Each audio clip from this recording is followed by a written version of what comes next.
Hey everybody, Marcos Villegas being joined by Mr. Angel Garcia. I know a favorite for too many boxing fans now that your son Danny has had so much success in the past year. Just fought Zab Judah. It's a tough fight for him, but he dominated him. Exactly. Dominated him almost throughout the whole fight. How happy are you with your son's progress as a fighter, and what do you think he showed and improved on in that fight? Well, I'm glad that Danny, proved that the world now respect him as a true champion he is. Like I always knew that, that Danny was a better fighter than people was giving him credit. So I'm happy that now people are opening their eyes, and I was real happy with his performance. He looked like a true champion up there that night. He looked strong, he looked focused. He went out there and he did his job and became successful. Looking at Zab, how he came back in the final rounds, were you a little worried or were you surprised at all that he came like that? Well, I wasn't surprised because Zab came to fight. Like, I brought a monster out of him. Like, if he, I woke him up. Like, I didn't make it hard for Danny, but I wanted a Zab like that. I didn't want a Zab to quit in 4 rounds or say he was out of shape. Excuses. I didn't want excuses. I wanted Zab to be in his A game, and I'm not glad that he came in his A game because that's not my job to worry about the other guy, the opponent. But I'm glad he showed the world that he was there as a trying to take a title from Danny, and he showed the world that he came to fight and made Danny look the fighter he is today. Make Danny look like a true champion. Looking into the future, they're saying that Matisse and Peterson winner for Danny. All fighters, they don't care who they fight. Exactly. But you looking at both those two fighters, stylistically thinking from the outside, which style, I guess, would make for a better fight, a more fan-friendly fight between the two? Well, honestly, styles make fights. But the thing is this, you can see from the outside in, and then fight night doesn't go like that. Yeah. So I'm not going to say either or. I'm not going to give Matisse or Peterson like this one's easier, this one is harder, because fights make styles, and fight night you can plan everything, and that night everything go out the window. Yeah. So it's round after round after round after round. Looking at this next fight coming up for Danny, is this his last fight at 140? If he wins, is it done? Go up to welterweight? Well, we got to sit down and talk to Al. Me, Danny, and Al, and sit down if it's better. But he makes 40 easy, and he don't starve himself. We have a great diet. We follow a diet, and he's got a great conditioning coach, and he gets the job done easy. It's not hard.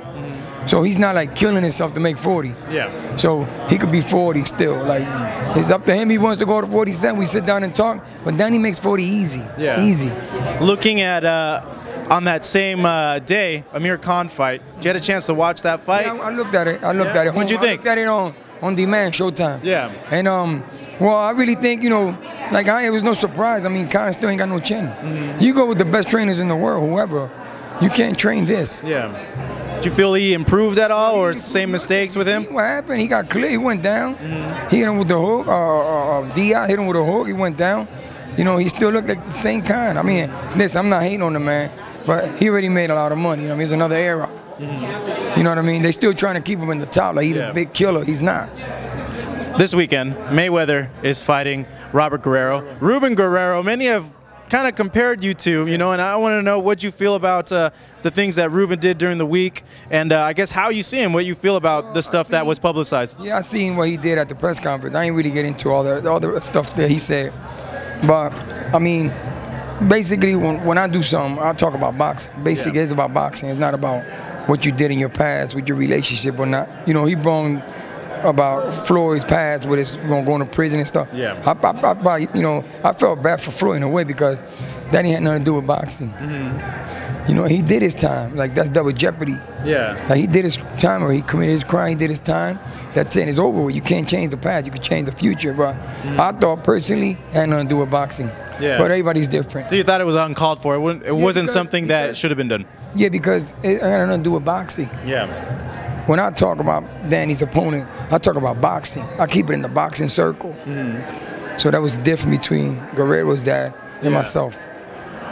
If Danny and Robert were ever to fight, I think that would be the most hyped up, epic build up to a fight between you guys and you and Ruben and stuff. Who wins the main event and why? Well, I'm staying neutral, but I'm giving props to both of them. But I think Floyd will pull it off. Yeah, how so? Yeah, because Floyd. Not that I'm saying Guerrero would never been there before. Yeah. But it's a different level. I don't know how true he is to his God, But there's something that you got, it's spiritual at the same time, because Floyd was gifted. Floyd was gifted by God. God gave him that gift. Some people become fighter. He was gifted. He was born to be a fighter. It's like Danny. Danny was gifted. He was born with it, with the gift of boxing. Yeah. That's what Floyd and Danny are. Two gifted fighters. I'm not saying Guerrero is not gifted. You know what I'm saying? But I'm just saying what I see. Yeah. Exactly. Well, we'll see a winner on Saturday night here with Angel Garcia and Marcos Villegas for the Boxing Channel.